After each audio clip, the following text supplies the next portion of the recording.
Hey guys, welcome to another episode of The Space Between Podcast, the podcast where we talk about the fans of one band. That band is Dave Matthews Band. In 1991, they started a band in Charlottesville, Virginia, and fast forward 35 years later, they're still playing, and there are still fans that are super passionate about the band. And of course, that's what this podcast is about the fans. Every episode I have a guest on the show, and let me just say, I'm not going to fail you in this episode. I'm actually going to make your dreams come true. Guys, welcome to the 200th episode of the Space Between Podcast. I can't even believe it. So I brought in the lady who, if you've ever heard why I started this podcast, back in 2022, her name is always part of that story, and she's my best friend, so she's in the story all the time, but she's kind of behind the scenes when it comes to podcasts. But back in 2022, I needed a creative outlet. If you want to hear the whole story, you have to go back in time and find those podcasts. But I needed a creative outlet due to just finding out some, things about my mental health.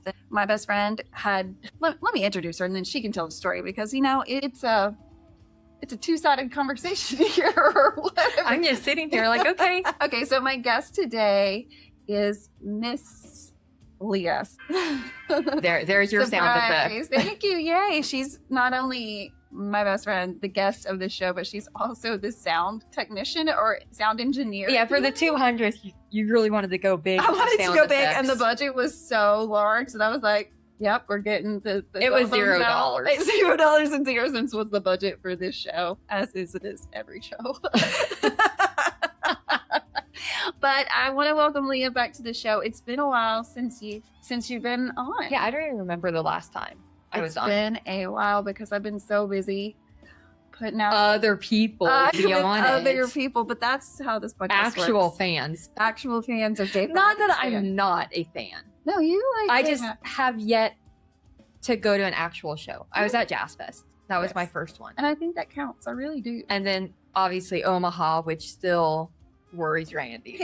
Still worrying people, like keeping them up. Can I just tell that story shortly? Yeah. Because it has been a long time since you were on the show. And this is all Dave Matthews Band fan related. This is just kind of our stories.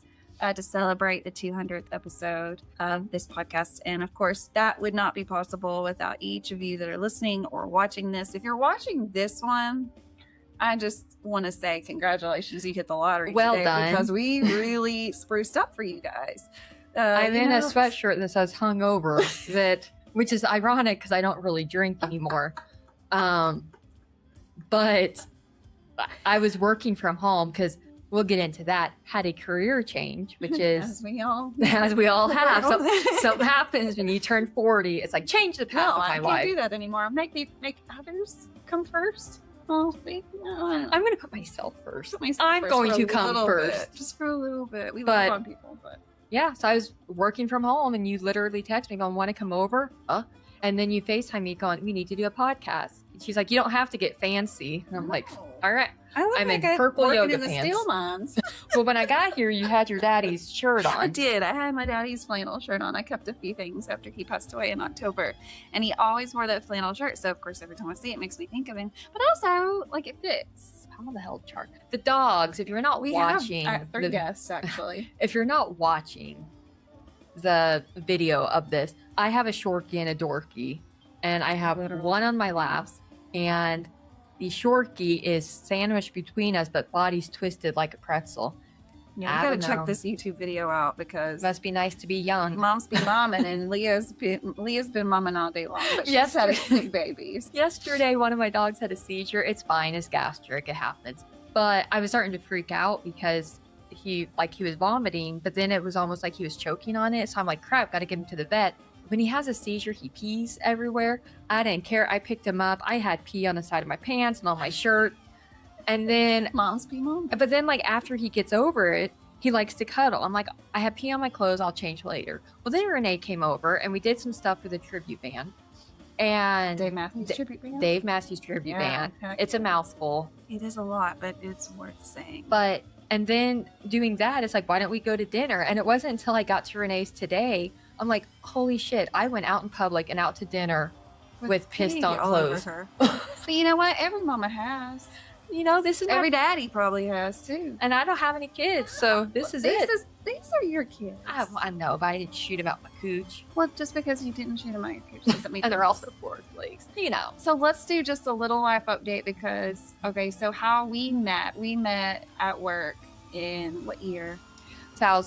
November 2021. Okay, so we met in 21. We're both retired from nursing, like literally officially. We like to class it up Well, that's what it is, where we literally gave our licenses up for mental and health. we said goodbye and we can't go back. So that's the end of that chapter. So I don't know how else better to describe it than retire from that career. Yeah, because we both had similar things. When we met, I was dealing with a retaliation situation from a travel nurse assignment because any nurses out there know this, you take an oath to not knowingly cause harm and to be a patient advocate. And I did that, and it put a bullseye on my back, and I had to face a certain state board because it was a travel assignment. I had to face their board of nursing, and then they basically weaponized my mental health against me, and that's something you and I have really bonded over. Because I had depression and anxiety, I was not safe to practice And nursing. how did they know that you had depression and anxiety, Leah? In the retaliation case, FYI, any nurses listening, if you ever get a letter from the state board and it says you're being investigated, hire a freaking attorney. Yep. Because this all started because I gave a Benadryl at 3 o'clock in the morning. It was a brand new admit. There wasn't an order for it. I checked for allergies, but I didn't check to see if she had a standing order. A lot of patients have standing orders. And any nurse knows you don't call a damn doctor at 3 a.m. to ask to give an over-a-counter. No. If you have standing orders, I did not check. It was a slip up, but it's a write-up. It was a write-up. It's a minor slip up. And she wasn't there was no harm done to this patient, and it was absolutely a nightmare. It cost me thousands of dollars. It was years. But how did they know that you had anxiety and depression? Did you tell them that? Or did they request some information from when you? you're going through it, you can either surrender your license right then or work under restricted license or fight it. So I fought it. And part of doing that, you have to turn over you have to do a background check, a drug test. They were demanding medical records, therapy notes. And Therapy notes. I have nothing to hide. Therapy I have notes. nothing to hide. Those Here things you go. you tell your therapist that are supposed to be completely confidential. But for nurses, they're not. Yeah. Our lives are not.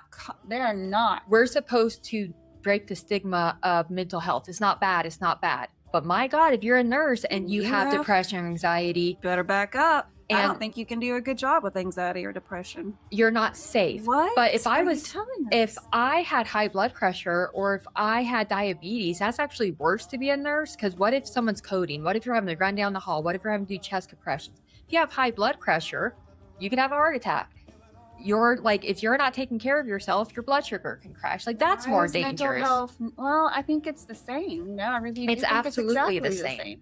Because you can have a mental health crisis with no warning, with no history, with this stuff sneak up and bite you in the ass. And it was COVID. I left my cushy administrative job from a building that we were 8-9 months into COVID, not had a single outbreak. I gave up that cushy job because it was I need to be on the front lines. And I'm in these COVID-rattled buildings. You see stuff. You saw stuff during COVID as a nurse. And it's there is still PTSD from that. There's a lot of PTSD. And seeing people die and being yelled at by families. Families couldn't come in. It was awful. It was terrible. And then when things started opening up again, nursing. It was beautiful. But the nursing facilities were the last things to open up. A lot of these people have TVs, so they're seeing restaurants open up. They're seeing all these things open up, and they're we're locked in here like prisoners. Yeah.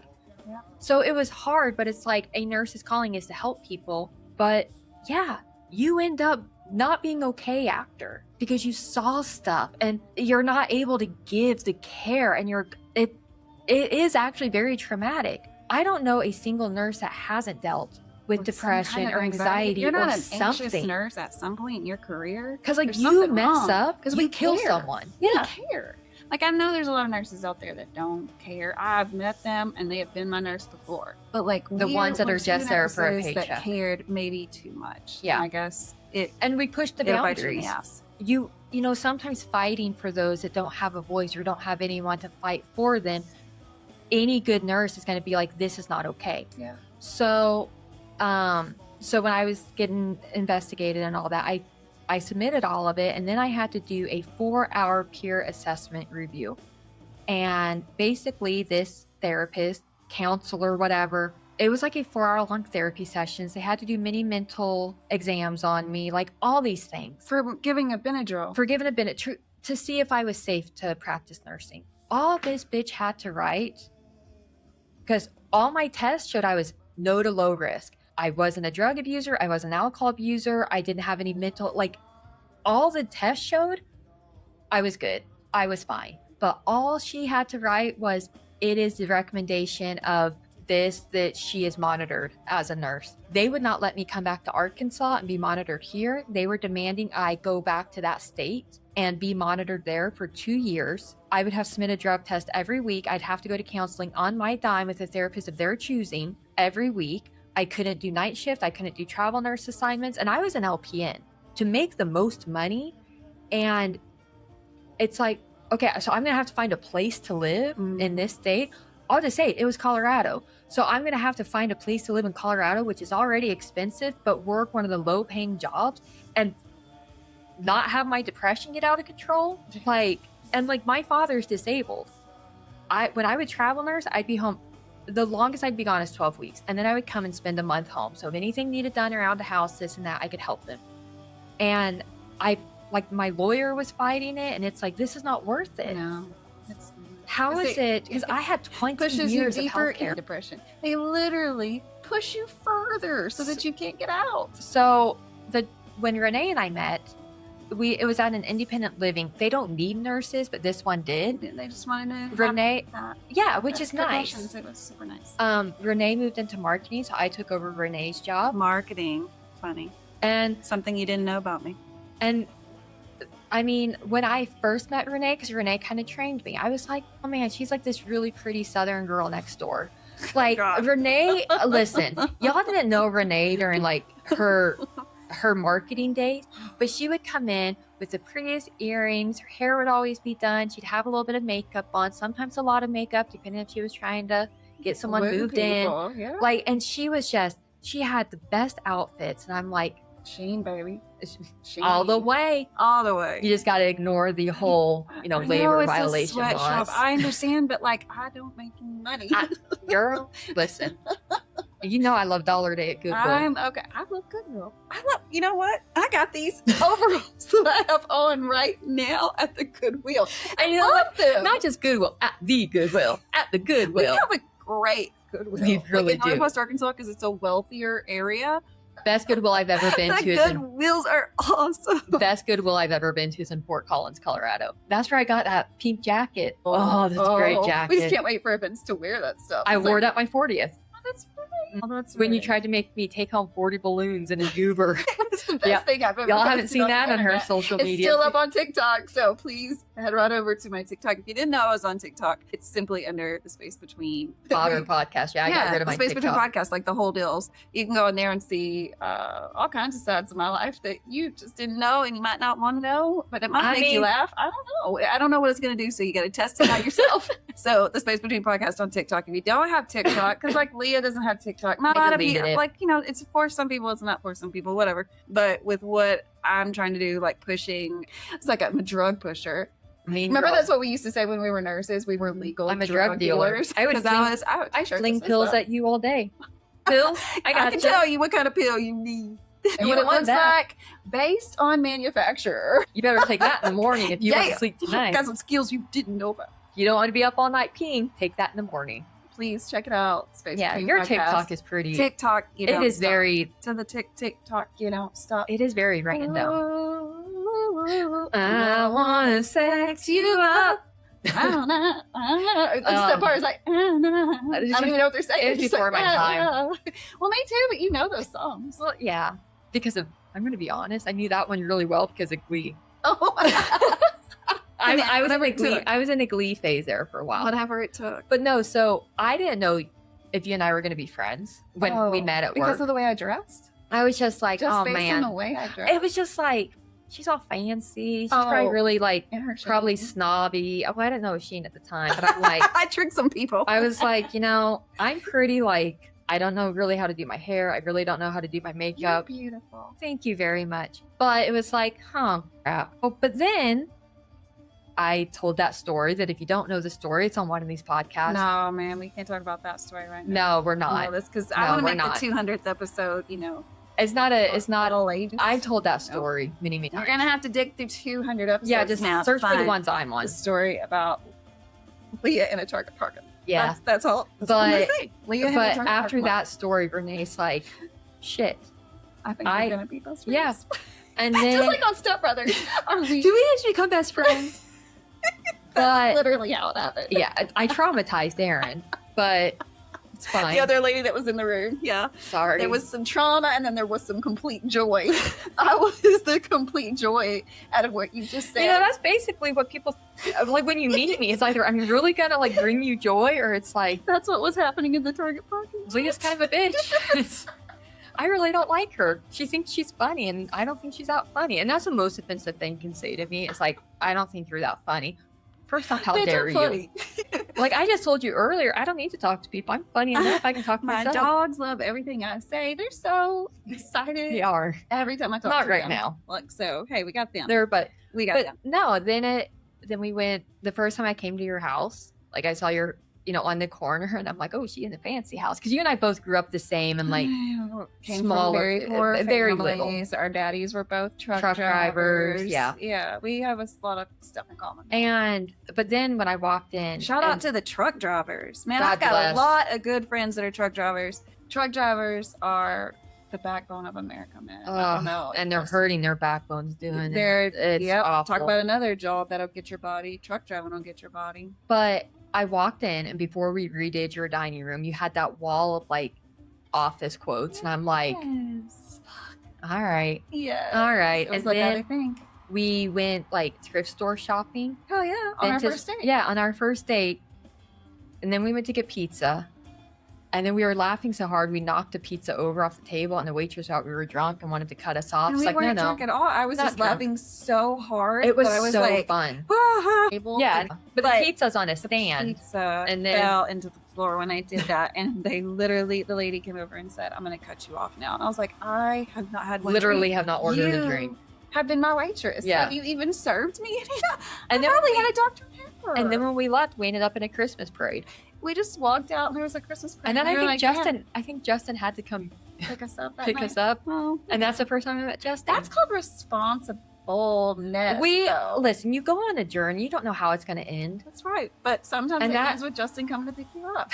And I think that's responsible, but that does not happen very often. No. This was years ago, and we did not have young and dumb. Back in 2021. 2020. Yeah. 5 years ago. We've learned a lot in 5 years. I had just put up my Christmas tree. But then, I had, because everything I was going through with my nursing license, I started a little podcast just as an outlet. One of my friends that I met over Instagram, because my therapist also told me you need an outlet while you're travel nursing. So my brilliant self was like, I'm going to create a Bravo fan page account on Instagram and making memes and doing this, and it's worked out well for me because this is a big part of the new career path I'm on.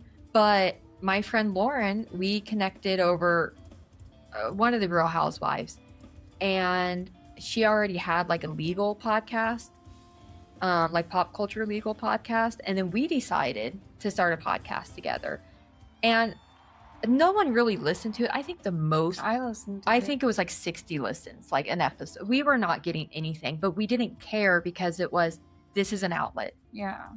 And it was almost a way, because Lauren lives in another state. It's like that once a week we were recording. It was like our time to catch up. Yeah. We would talk about anything.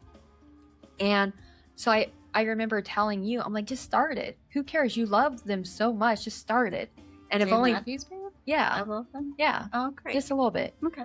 But then it's like, if only 5 people listen, who gives a shit? I didn't care. Like, if you enjoy doing just talk about it. And then, before you even had 10 episodes out, we went to Podfest. I met William Hung. Yeah, so that's crazy. So she was doing a podcast, and I found it so interesting because I of course, start listening because I'm like, oh, my friend is talking and I don't know anything about what she's talking about, but I'm going to listen in because I don't watch. Is that shade because I don't listen to your podcast? No, it's not shame at all. She doesn't listen to my podcast, but it's okay. There's a lot of episodes, and that's what we're talking about today. This is number 200. Yeah. So if this is your first time to listen to this podcast, if you've hung in this long, congratulations. Every episode is not like this. No. We're celebrating today. Celebrate, we will. Celebrate. Look at that. You pulled a Dave quote out. Oh my God, I'm so excited. So I start this podcast. You can still go back and watch. There's like a teaser that is the very first, I guess, post that I ever did, and it's called Teaser Episode. I sat down with a friend of mine who just happened to be that I met her through Dave Matthews Band, but she happened to live in Arkansas. And so she came up because we were going to go see Trombone Shorty, and I was like, hey, I'm starting this podcast and I just want to like test out some recording stuff because I don't have a background in sound and audio. Yeah. Like, I was a nurse. I listened to people and talked to people all day long, And those call lights. but like not through a microphone or even a telephone. Like, I was face to face all the time. So we recorded just a little thing. And so that's the very first episode. And you can even hear the background noise of the restaurant that we were in. I remember this vividly. Yes. So vividly. Her name is Michelle, and she Mhm. lives in Hot Springs Village, Arkansas. And so shout out to her. She's been such a big supporter from day one and literally episode one. But I didn't call that my first episode because, again, it was just a teaser. It was me trying to figure out, okay, how loud do I need to be? Can I even talk 10 minutes about something? Because you don't know until you know, just like Vicky said. Don't know, now you know. So really, the second episode that came out, I believe, December of 2022, actually had 4 or 5 guests on the very first episode, people that I had just met through Dave Matthews Band. And since then, of course, we've become closer, and it's so fun to see how their stories have changed and even how the shape of the podcast has changed so much. If you listen to episode 1 and you listen to episode 30. 199, and I'm going to say, 197 or whatever, the first and what I'm doing now, I think it's just so very different. And you can tell I put some work into it. You can tell that I've just kept on trying no matter what. And Updated equipment. I've definitely updated equipment. I've put some time and some money into this because it's a passion. I always say it's like an extreme hobby, and people pay lots of money to do Mountain biking. Anything. You pick a thing and it costs money, and this is my thing. This is what I do and what I love, and it's been really good for my mental health. It's been surprising how it's mind-blowing actually how this was born out of a mental health crisis and then ended up helping so many people along the ways. Yeah. It's all good. I just think of, like, if you look at it, like, you just started this, like, I need an outlet. And yeah, some of the first episodes, like, they were rough, just audio-wise and this and that. The And, like, content was there. The people were telling but me stuff. trying to figure out how to get it out there. Like, what is the right fit? Because you could say, oh, I'm going to do it this, and this, but then it's just like something's I've never produced missing. a show before. No. I'm not a producer. I'm not I am now. But now it's like gone into this for, like, in the running for a Sirius XM job for the Dave Matthews Band channel. That's huge. That was really surprising. So it's summer of 2025. I can talk about it Oh, now. God. It's almost been a year. Not really. It's been half a year. I was at Slim Chickens having lunch. Shout out Slim's Chickens. But I was there having lunch when you called me and you told me about it. And I had to run into the bathroom because I wanted to squeal and jump up and down. Like, I was so excited for you and just knowing like your little podcast that you just started just out of a mental health crisis, like, the band knew about it. And it was just, in that moment, I just remember being so proud of you.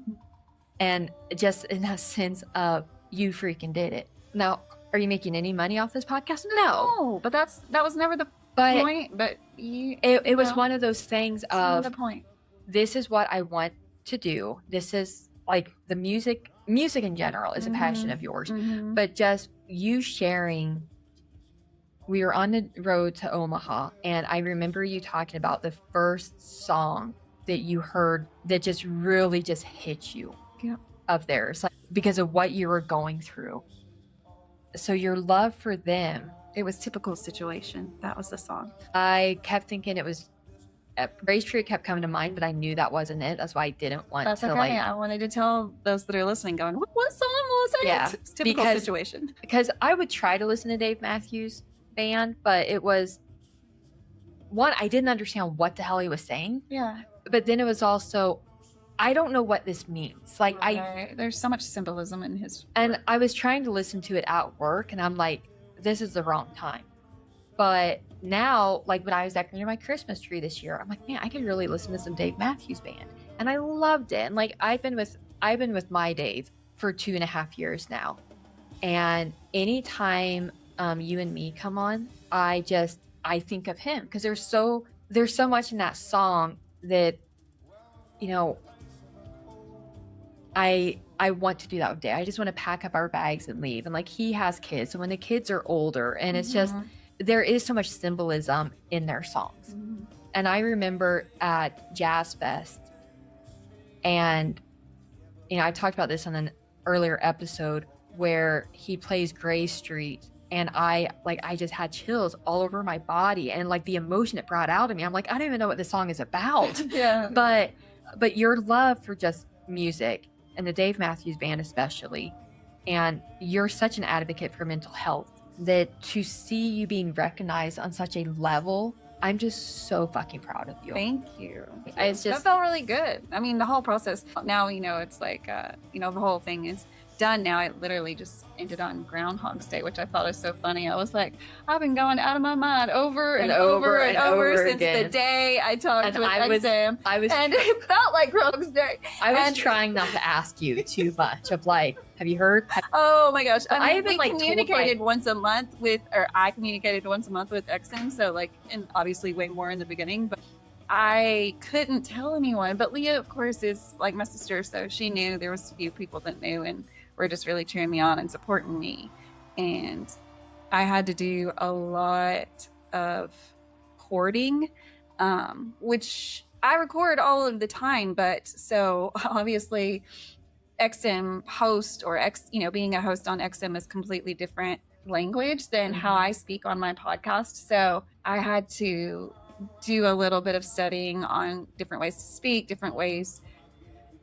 Just radio talk is very different than podcast talking. And so I really got some solid people who have worked with people from inside the Dave Matthews Band to help me with my voice, to give me kind of lessons on what I needed to do, what I not needed to do.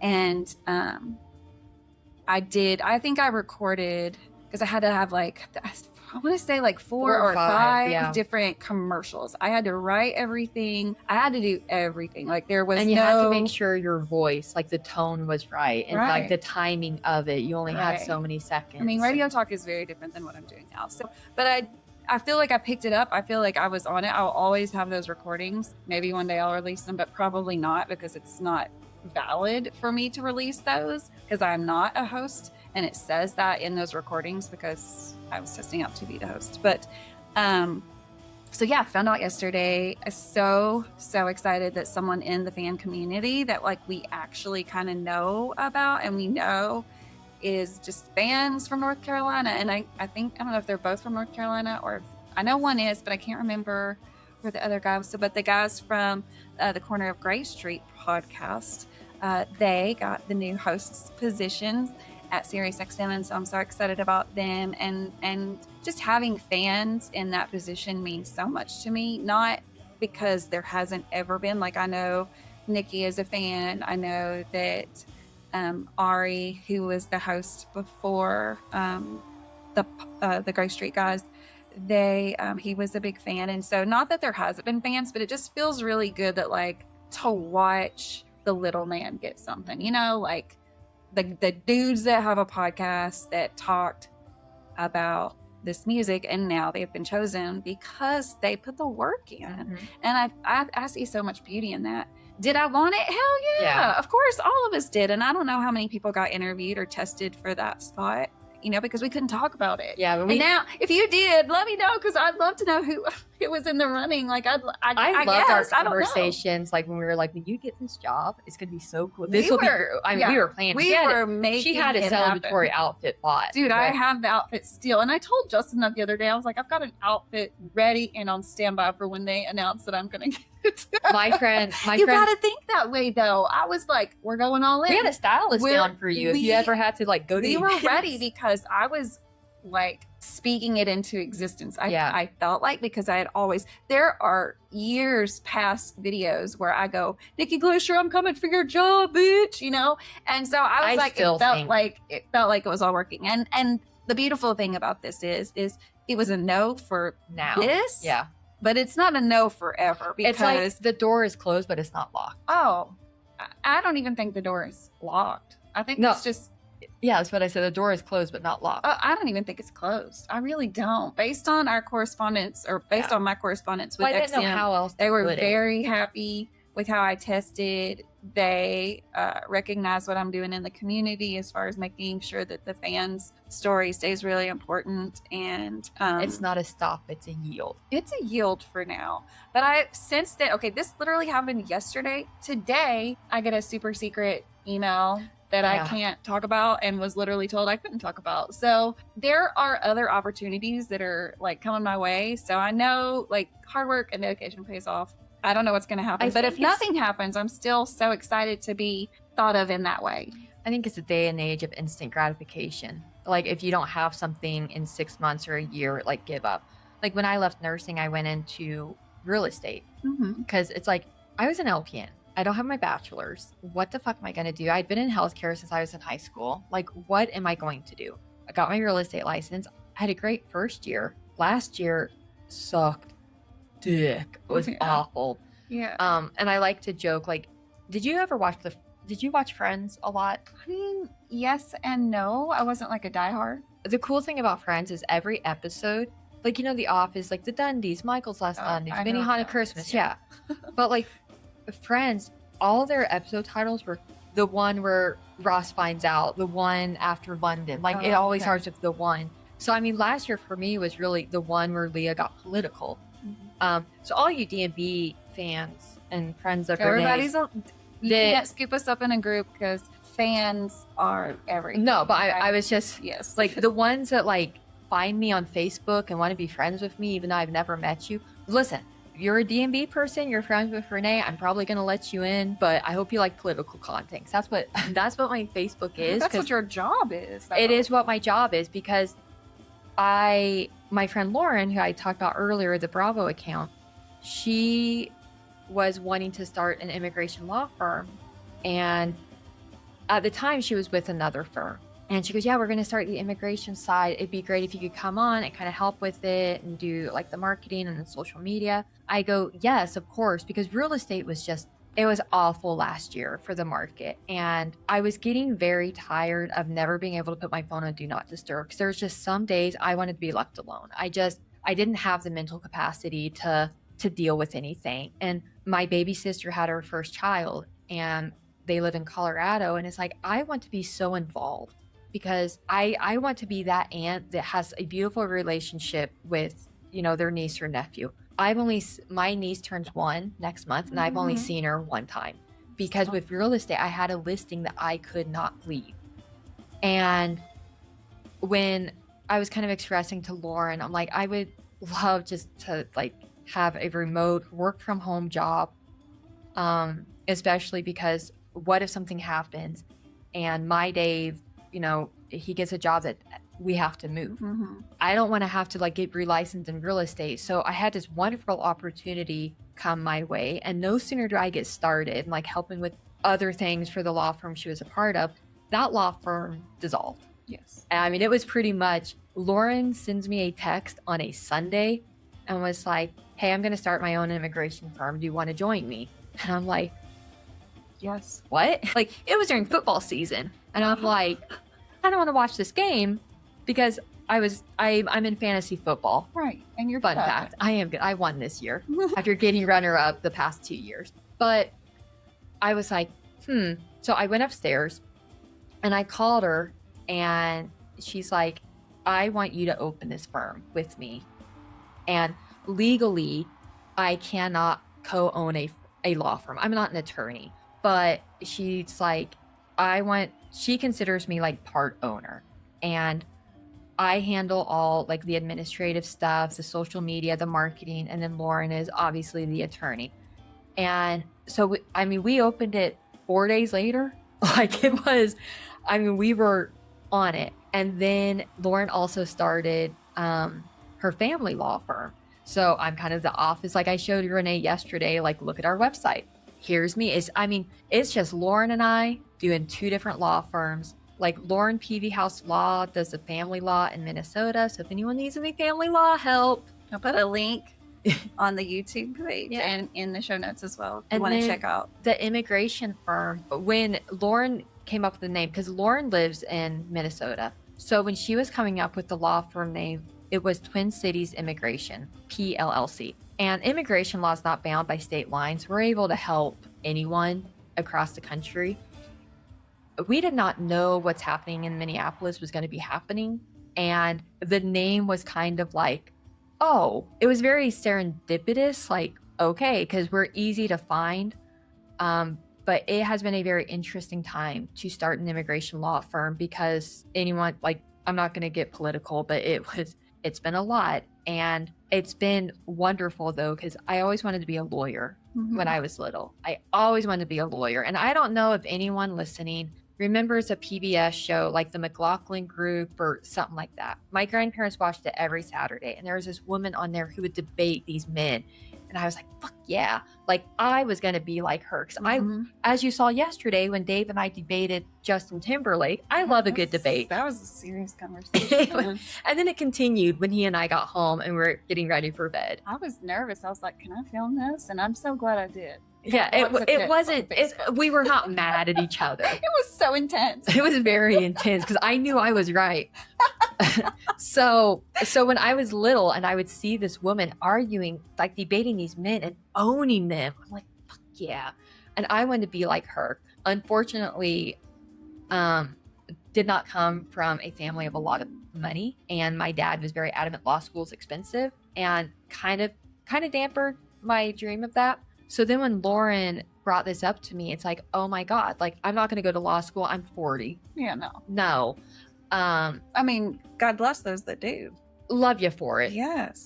Between my ADHD and just the chaos of life and running this law firm, absolutely not. I can't imagine going to law school. But it's been so good because I feel like I'm helping people again. But I'm also like, my political passion, I think a lot of it came because I had, my niece that was given up for adoption when she was a baby. She came back in my life, and hearing about how she was basically treated once she came out, it's like, no, like I felt this instant need, like I have to protect her. Yeah. I have to make sure she is not treated any differently. And there were people that I love that don't feel comfortable coming out yet because maybe like disappointment somewhere in the family or experiencing that. So I've always been such an advocate and an ally for that community. And then I started paying attention, and I really wanted to do so much to help and get involved. And it's almost like, here's the universe going, open this law firm. Because you have a servant's heart. I very much do. We like to always give it credit to nursing, but I think it takes a special person to serve others. I think it's also like be serving others. People, especially like, this podcast and, your listeners, they're like, oh my God, Leah is so funny. Leah is so funny. I am hilarious. She's hilarious. I very much am. I'm very quick-witted, and I hope I never lose that. I hope when I get older. She lacks in confidence, though. And here's the thing. Like, I hope when I'm like older and I'm shitting my pants in the nursing home, I can still make a good joke about it. I hope I'm not, but you know what? I have my niece, my good old gay niece. She will take care of me. Yes. She already said she will. But I think I think where I struggle is, and like I talked about this at length with Randy when he was here, sometimes like I don't feel like being funny. I don't feel like being quote unquote on. I get very shy around new people because I've also been told, yeah, I didn't know what to think of you when I first met you, and I didn't really like you when I first met you. Okay. And then there's other people that are like, oh my God, she's amazing. But I go through these moments of I'm tired and I have to shut down. I have to shut mental health breaks are very, very good for me. I've had my phone on Do Not Disturb for going on 2 weeks, and it's been lovely. It can save parts of you. Because it was getting to the point, like every time my phone rang or I got a text, like my anxiety would just skyrocket. And everything that's been going on this past year, I've had to really learn how to, okay, I need a timeout. I need to not be on my phone. I need to stop absorbing all the information I am. Sometimes it's tricky with the law firm side because I have to know what's going on. You have to be educated. And constantly keep educating yourself. And like I'm doing this immigration academy course that Lauren gave me access to because I need to know what certain things are. Like I'm learning about different visas and the green card process and this and that and the fees and timelines and what, like the things that I know are so boring, but it's been so fascinating to me. And I just feel like sometimes it's so good to just shut down. It is. To bedrock, couch rot, like shut off my brain. World. Yeah. And you have to. You have to, but in the same time, I still find humor in so many things. And I still like, it's so easy for me to be funny. And I don't know if it's a coping mechanism for me. Life is funny, man. But I do struggle with the confidence issue because a lot of times feeling like an imposter syndrome. Like when I was in real estate, it's like, what the fuck am I doing? Because I'm not from Northwest Arkansas. I like if I would still be, I'm not even from Arkansas. So I am now. I've been here. It'll be 5 years on St. Patrick's Day since I've been here. But it's been one of those things of, I don't know anything about this area, about this. And there's so many real estate agents in such a small area. And I just felt like, I don't know what I'm doing, which is very common when you're new in real estate. But I also realized I like to shut off at the end of the day. I just want to play Uno with Dave, watch one of our shows, and just not be bothered. We couldn't do that in real estate. No. You couldn't do that in nursing just because we were nurses long enough to where we had reached director level positions. And so in those type roles, your job is to be on call 24/7. Yeah, and if you didn't have an assistant or another nurse to take call, because people don't want to pay money. And which is why travel nursing was so lucrative because, I mean, if you would pay your nurses better than they are now. I'm just saying, I'm no expert. I'm no expert. I'm not a nurse. I'm not a nurse either. I just played one on TV for 20 years. I mean, I wasn't a nurse for 20 years. I was a nurse I didn't get my nursing degree till I was 30. I didn't either. Because I was actually going to go into public relations and communications. And journalism, that's all right. And journalism. And I was a junior in college, and my dad was in his head-on collision, and my entire career path changed. And then I had to start school over again because, oddly enough, nursing prereqs are not the same as public relations and communication prereqs. So I basically was starting over in college at 27. I got my nursing at 30, and by 38, it was gone. But by 40, now, co-owner of a law I'm firm. like quote unquote co-owner of a law firm, and the administrative, like oversees the administrative side of the family law firm, and you're chasing your dreams. Yeah, and like, for real. I can literally work from my bed, which is lovely. Or I can come over here and work for Renae's. Or when I'm in Florida, I can work from Florida. Or like I'm gonna go to Minneapolis at the end of the month to go see Lauren for like a week and really just it's a work trip. It is a work trip. I mean, it is. Just because the world has changed so much with like the way that we work. And thank God, I think that has a lot to do with people finally saying, no, I will not live my life that way, because we saw our parents kill themselves basically just working until they died and still had nothing or whatever, But it was also going to be great because I really thought you were going to get a serious job. And I'm like, great. When Renae has to go somewhere, naturally, I'm gonna go with I you. am kind of your bitch. So it's like, okay. I come with a crew. So we're unpaid. But we're just there for the vibes. Of course, yeah. I mean, I didn't even care what XM paid. I was just like, I just want it. We've gone on so many trips together. Like, she left where we worked together. She left, and she needed to leave. Her mental health, man, that was... you had to go. I had to go. And for those of you that don't know, you really got to look back for those stories, because so my mental health, it did sneak up and bite me. I did not know that my mind was suffering until I knew that I wanted to kill myself. Yeah, that was... Then I found out all myself. Getting that FaceTime from you when you were crying in your car in the garage, like, I just remember saying, where is Justin? Where is Justin? Go wake him up.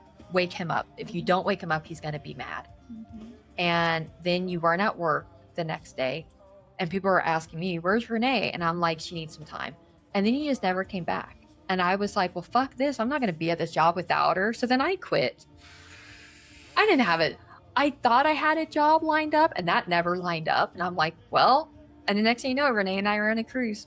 I mean, that's how I quit a job. I'm like, yeah, baby, let's go out of the country. Let's just leave for a little bit. No, it was just... But I haven't quit any more jobs. No. Remember, so my last job in nursing before I decided I was giving up my license, and the reason why, like, they make you, when you give up your license, like, unless it's taken from you, if you just want to give your license up, like I wanted to, it was called a voluntary surrender, meaning I didn't want to work as a nurse anymore. I didn't want to have an attachment to the Arkansas State Board of Nursing. I didn't want to stay within their rules anymore. All things. You have to fill out this big official form, blah, blah, blah. It's this whole thing. Like, can I tell you, I still haven't done that. And Arkansas Board of Nursing sends me certified mail all the time, and they call me. It's like, and you I'm can't like, get out. You can spend that money. It's like, you can't like get my out. nursing license is not active, but they need me to sign this so bad. I'm like, good luck. Good luck. Keep coming. Keep spending that money on certified mail. There we go. Taxpayers' money. Oh, that's a bummer. But anyway, so they ask you, like, why? I'm sure because that's just a question you have to ask. Yeah. Well, why are you leaving? And I appreciated them asking me. Now, whether they read it or not, I'll never know. Whether they paid attention and did anything about it, I'll never know. But I knew that I couldn't go out without speaking my mind. Number one, I wanted out because I didn't believe in healthcare system anymore. Yeah. And I wrote that down. I said, no, I am not behind what healthcare has become. And I want my name unattached to any part of this. It didn't always used to be that way. Man, I loved nursing. I loved the ability to connect with others on such personal times, such as birth, death, hard times, happy times, all the things. Be able to work with the families, and just, again, that being a comfort and uncertain. I just like to serve others, and so I got a lot of that. But what I realized is I didn't need nursing to serve others, but I had always thought that, because that's just what I did for so long. So number one reason was I don't believe in our healthcare system anymore. Number two was I do have some physical and mental ailments that were not allowing me to be part of that profession anymore, because amazing.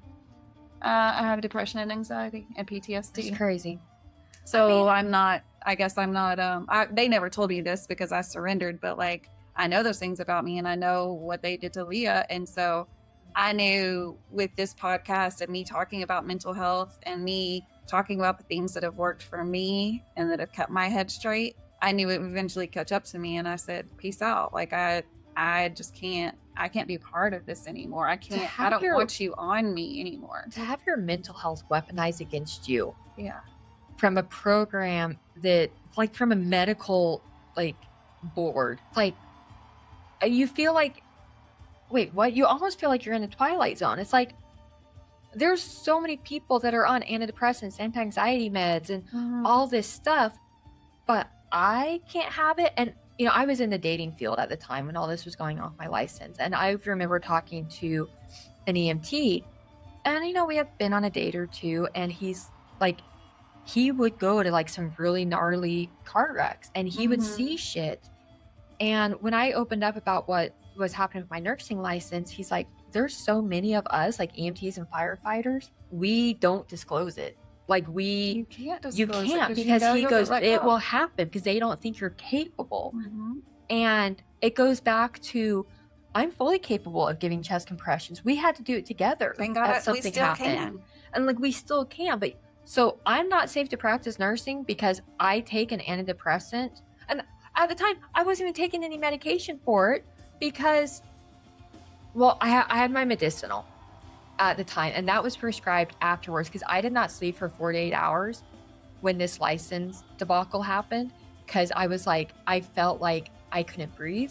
I felt like I had just this weight on my chest, on my shoulders. I'm like, what the fuck am I going to do? Like, I was terrified. I'm like, what the fuck am I going to do for a career? What am I going to do? And like, I don't like taking Xanax because even a low dose, I don't like the way it makes me feel. Right. And even when I was prescribed it, because I got prescribed it after my dad's accident, because it fucks you up. Like, you see your dad dancing at a wedding with your mom, and then 3 weeks later you see him being rushed into the hospital and his face is black and blue, and like he's not able to walk again. So it's one of those things of, I couldn't even take a Xanax before I went to work, even though it was prescribed, because it's like, I don't trust myself to give people medication. Right. I'm not fucking up. Yeah. I was very smart about my mental health. Absolutely. And then like I don't know if I've ever talked about this on here before, but in my 20s I got diagnosed with endometriosis, and I always wanted to be a mom.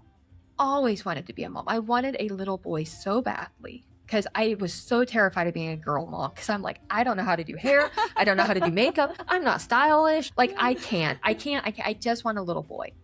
And that was taken from me. I had my uterus came out when I was 31, and my ovaries came out when I was 34. So I've been in menopause since I was 34. But if you don't think that does something to you, but I was a great nurse. I still have so many thank you cards. I'd never had a discipline issue.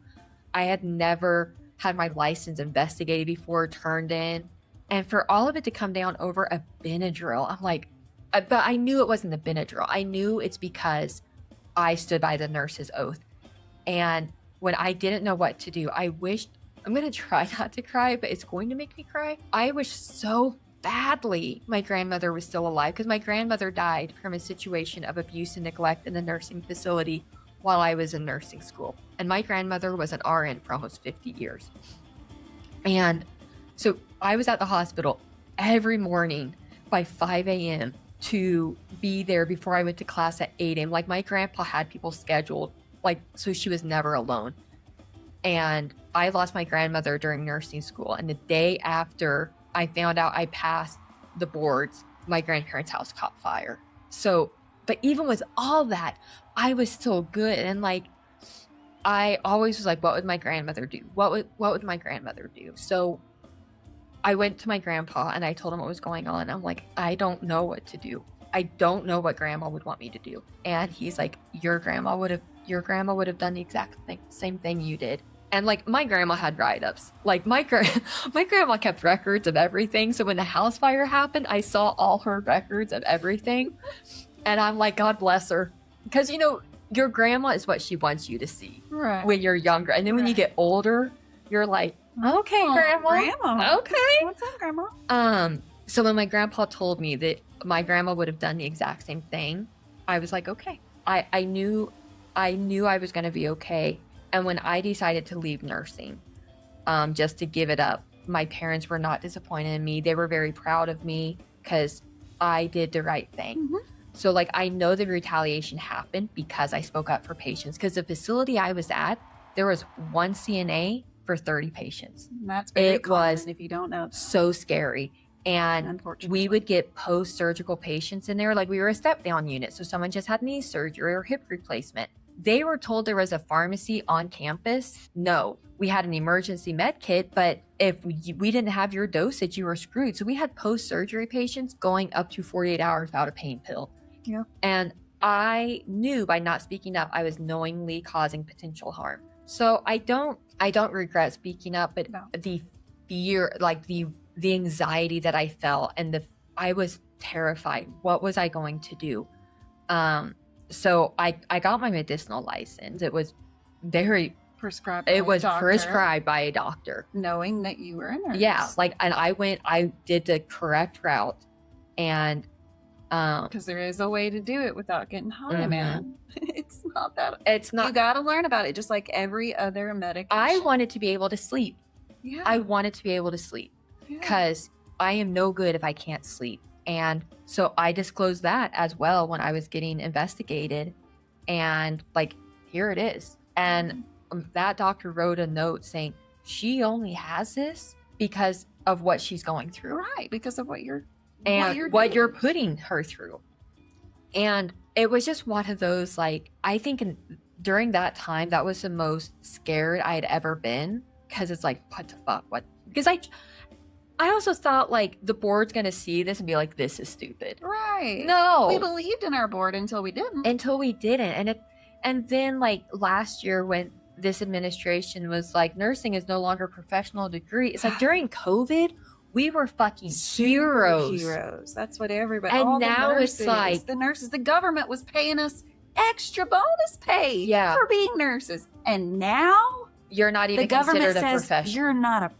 You're not a. And then professional degree. Your degree is not considered a professional degree. What are you talking about? And I sit there, and like, when you were in Mexico a couple of weeks ago and that nurse was killed by ICE, I was like, I had to give Dave my phone. I'm like, I cannot, because it hit so close to home. Because it's like, what do you mean? He was just helping a woman who was shoved down, and he got dogpiled on, and the last thing he said was, are you okay? Because I don't know how many times I've been pushing a wheelchair, someone drops something without missing a beat, I go and pick it up, or someone sneezes and I take them. It's just embedded in us. And serving. But I'm so glad I'm not a nurse anymore. Amen. Because the way they can attack you, and nothing is ever good enough. You could have sat bedside with someone for 45 minutes because they were having a terrible day, and you sat there until they calmed down. But then they go, why'd you stay over late?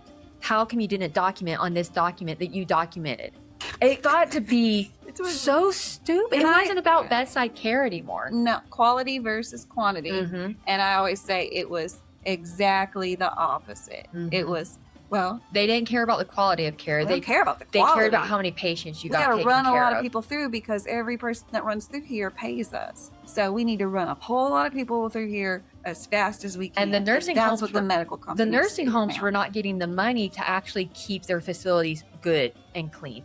I worked at places, there's literally cockroaches running around. Oh, yeah.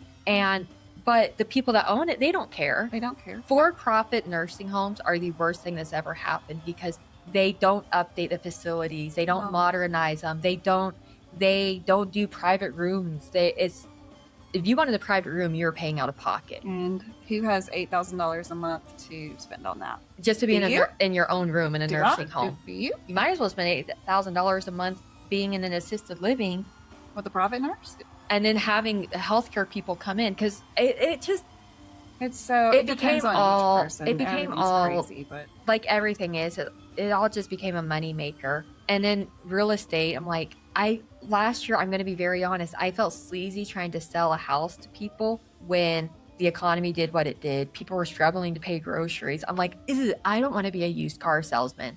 And now I feel so passionately about what Lauren and I are doing, doing the immigration law, helping those that want to come here the right way, or helping those who need a status change. But when the first assassination of American citizen happened in Minnesota, I was in Florida, and I got a call within an hour on the company phone, because it's just a Google Voice number. I got a call within an hour, and this person sounded so scared, because they were here legally, but they were so scared, like that wasn't good enough. And that's what's hard. And then today, like, I was here when I got a message from someone I was speaking to earlier. She happened to get a call that one of her employees is here legally, but he was getting text messages that ICE was in his neighborhood. And so while I was on the phone with her, she had driven over there, and she just started like freaking out and crying. She goes, oh my God. Oh, like she was watching the raid happen in real time and people being moved out. And then she texts me and she goes, they took him. And she goes, what do I do? What can we do? They took him. And that's weird getting used to. But it's also one of those things of I'm getting to answer a call to help those that are being racially profiled, to being attacked just because they have different pigmentation than us, they have a different accent than us, they don't look like white people, because they're not going after white immigrants. It's so irritating, and it's so irritating. And I know, like, it's not going to stop me from going to protest. When I'm in Minneapolis in a couple of weeks, I'm sure we're going to be at a protest, because for whatever reason, Minneapolis is why they're attacking. If I get arrested, I know I'm going to call my sister, because my mom's not going to answer a number she doesn't know. My dad has made it clear he's not going to bail me out because he doesn't want me going to protest. I'll call my sister. My sister will, and I don't have, honey, if you listen to this, I love you. I don't have your phone number memorized, but I also know he doesn't have mine memorized. But my sister's is memorized, and I will call her. She'll bail me out, or Lauren will bail me out if like she's not also arrested. But like it's not going to stop me. What is happening is not going to stop me from speaking up for others, for protesting. I got off TikTok only because the new updates, like, they can find out your immigration status and your sexual orientation. They can figure out your mental health because they want to bring lobotomies back, and it's crazy. But you know, the media doesn't talk about it, because the whole point of authoritarianism, and I'm so sorry I got off on this, but it's to overwhelm the media so you don't know what they're doing behind closed doors. It's in the playbook, it's 101, but it's like, Distraction. I have to keep my clients safe. I have to keep the firm safe. We are not having a TikTok. Like, I hope something similar comes on, because God, I love popping a garden gummy and just going on TikTok. It was my favorite thing. If you guys are on TikTok, please follow this account, VHS Dates. It's old. Oh my God. It's like, do you remember, and we are going to close this out very soon, because how long? It's been an hour. It's been an hour. But this is a great way to close it out. This is a great way. I think we need a sound effect for this. Okay, I'll find it. Hey, before we tell this last TikTok story, but don't hang up because I'm closing. You want to listen to this because it's probably going to bring you some nostalgia. And if it doesn't bring you back nostalgia, it's going to bring you some curiosity. And if you're on TikTok, you're going to go to this account and be like, is this real or is this fake? And it is real. I can't. Yeah, I mean, I'm pretty sure, because it's from those old dating videos from the late 80s, early 90s. No, a lot of people don't know about that. Cool. I mean, I was born in 85, but I remember a Saved by Bell episode they did this. Is there a Bell one? But anyways, they would make these like dating videos to talk about, just tell a little bit about yourself, like your hobbies, what you like, what you don't like, what your person, and you know, and then people would watch these videos, and then I think the way it was is, oh, you know, Wendy on tape, you know, 901, I kind of like her. Mm-hmm. And it was like a matchmaking service, but it was video dating. So instead of apps, they did videos. I was so obsessed with this account. It just started within the last year, and I watched every single video. No. I loved it. And it was so great. The best video, I think I still, honestly, I have it on my phone. I think I have it saved. That will be an incredible thing to play. Oh no, I have it, and I'll put. I don't want to edit this episode because I'm lazy like that, and I'm like 200. I'm tired, but I'm still running. I'm excited about episode 2. It keeps you running, like Michael McDonald sings about. Ride like the wind, baby. So 201 is really exciting. So you're listening to episode 200. Obviously, this is a celebration episode, but my next episode has a guest on it. I have a guest today, but the next one we're back to what this podcast is celebrating the fan journeys that love Dave Matthews Band. So my next episode 201, has a guest on. We have a guest on the show by the name of Jake Simpson. You will know him if you follow current Dave Matthews Band. He just recently played with Dave and Tim in Mexico. He plays in a little band called Lucas Nelson Band, and I'm so excited to have him on the show. So stay tuned. 2026 is going to be a ride on this podcast. So many, again, secret things I can't talk about, and then things that I'm telling you now. Like, I've got like some official rock star fans on the show now, you know, but we're all doing it the same. We're all just people who, you know, some of us, hopefully a lot more of us now will start to do this, but just chasing your dreams, chasing your passions. And then sometimes things happen, you know. VHS tapes is on Instagram. Oh, so you can go on Instagram. Can go. But this was like, this video is did you find it? Yeah, is the one I saw. We're closing this show out. Thank y'all for listening. I will play it. I wish I could show it to you.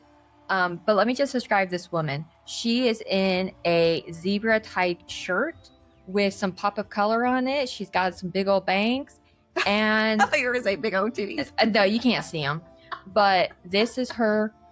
That the other person can't afford if things get weird. My name's Gwen. I am divorced. I have 2 kids, and I will not ever regret having those 2 kids, okay? So that's really important for me to tell anyone who's listening. I type 110 words a minute. I actually can type faster, but I keep a little bit for myself. I blew out my knee jazzercising, so I don't want a guy that's too active. My best qualities? I own a timeshare. My favorite way to unwind is with a Virginia Slim and a big scoop of cottage cheese. Half a tomato. Why I want to find love is I just think that everybody deserves a second chance. I want to go to PTA with somebody. Anybody? Not just myself. Oh, there's Gwen. Wait, she's she's divorced. Oh, did he run away with his secretary? I left. A great first date with you would be 2 words. Benny. Hanna. Guys, that was the first that came across my TikTok, and I'm like, I'm fucking obsessed with Gwen. Yes. I will sometimes still quote out Virginia Slim, big old scoop of cottage cheese, half a tomato. So, and I get it when she says it, and you will too if you find that Instagram or that TikTok page. Man, VHS it'll make you smile. If dates. you've never heard of VHS, I don't know what it stands for, but it is a big brick-looking thing that you put in a VCR player. when Titanic came out on it, it took 2 of them. VHS was the bomb back then. When you go to Blockbuster, Be kind. Rewind. I still say rewind, and that's not even a thing anymore. But I still say Listen, rewind. when Dave and I didn't have Wi-Fi over the weekend, I still had a DVD player, and he's like, "This is stupid." He would give me okay. Last thing. He was giving me so much crap about having a DVD player and DVDs. And he's like, "Why do you have that? We can just stream it." Well, guess what happens when the Wi-Fi goes out? Can't stream shit. He appreciated me having the DVD player and all my DVDs. But then it was also like, we're such fucking idiots. We could just mobile hotspot and then watch it on the laptop. But you know what? That's not fun to do when you're in bed. No. But this is the same man that thought Justin Timberlake's solo album was out in 2000. He was corrected. If you guys are not following the podcast Instagram page, the video's up there. Renae took a video of it, and it was I asked permission before I did it. and we're not even mad at each other. It was just, don't tell me I don't know anything about Justin Timberlake from the 90s and 2000s. I was an NSYNC girl. Yeah. You don't think I had every album? You don't think I knew when it came out and when it's so up? Get out of here with that. We may continue this debate when I get home. I don't know. I'm nervous about it. But guys, thanks for listening to this 200th episode. I know that it was way different, but that was also the point too. I'm so thankful for each person that listens to this one, for each person that's listened to 1 or 2 or 10 or 20 or 50 or 100 or all 200 episodes. Because man, I've met a few people that are like, I've listened to every episode, and I almost want to apologize to them. Like, I'm sorry you spent that much time with me. But also, what an honor. Thank you for keep listening. I'm just a girl who's done a lot of jobs in life. I've worked really hard. I'm very smart. I'm talented. And you're not meant for a tough life. I'm not meant for a tough life. She truly is Piper from the White Lotus. Or not Piper. Piper's What kind mom. of dress? She would have never worn overalls from the Goodwill. Oh, you don't know that. I do know that. You don't know what she's doing when the cameras are. Okay. But guys, thanks for so much. congratulations on 200. Hey, thank you. Oh, wait, what's happening? Oh, hold on. I have to do it this way. Oh, we're Right not here. tech savvy. Congratulations. Woo, 200 episodes. Stay tuned for the next episode. Again, Jake Simpson is episode 201. You don't want to miss it. And if you are watching this on YouTube right now, be sure to hit the subscribe thing. You can see it just says subscribe. It's like a little bell or something. It's really easy. Yeah. You just click it and you're done. And then if you're listening to this on a podcast app, be sure to subscribe to that. Be sure to leave a comment. That really helps bump out the show to people that may have similar interests in their podcasting. But here's another thing you can do. Lastly, if you know a DMV friend, share this podcast with them, because this podcast does not work without each and every one of you. I've told my story. She's told her story a couple times, and now it is your turn. So if you're interested in being on the show, send me an email. The email is up in the show links. And Listen, so I got lots of stories. Like I told you earlier, people go, God, every time you like tell me something, I'm just like, whoa, Yeah. that is not a bad thing. I've had many lives in my 40 years. Many But lives. I'm going to plug myself. Plug yourself. If you are in Minnesota and you need a family law lawyer, Lauren Peavy House Spa, we'd be happy to help. And if you know someone that needs immigration help, Twin Cities Immigration. Support a woman-owned small business. It's just two girls trying to help as many people as we can. That's right. That's right. it. And we love Bravo TV Yeah. and Taylor Swift. yes. And Garden Gummies. I mean, I honest to God don't know if Lauren has listened to a Dave Matthews Band song. She's younger than me. She's 34. Hey, I've had 10-year-olds on the show before. Okay. I'm just Is saying, it because- it's for all ages. It is for all, listen, it is for all I ages. mean, I don't know if you break down some songs, you're like, no, my 10-year-old probably shouldn't listen to Well, this. I mean, but you just flat out told your daughter cornbread was about pussy. Didn't even say vagina. I think that's a great way to end this show, guys. Until the next episode, peace, love, and Dave Matthews Band. I like how we ended with